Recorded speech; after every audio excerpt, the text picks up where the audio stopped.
নেপাল কি হলো, আপনি কি বলছেন?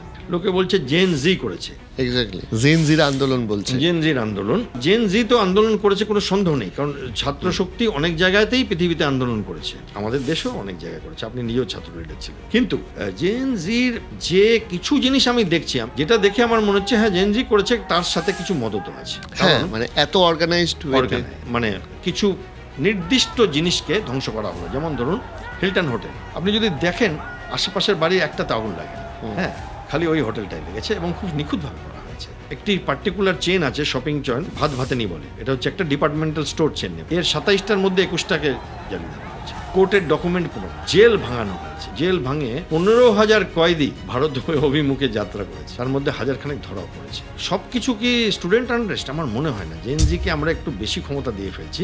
তারা, তাদের ক্ষোভ থাকতে পারে, তাদের টেকনোলজি থাকতে পারে, বাট তারা রাস্তায় নেমে আগুন দিয়ে বাড়ি পোড়াচ্ছে, এক প্রধানমন্ত্রীর বউকে আগুনে মেরে দিচ্ছে, তাও সোশ্যাল মিডিয়া ব্যান করার জন্য। আমার সেটাতে একটু সন্দেহ আছে।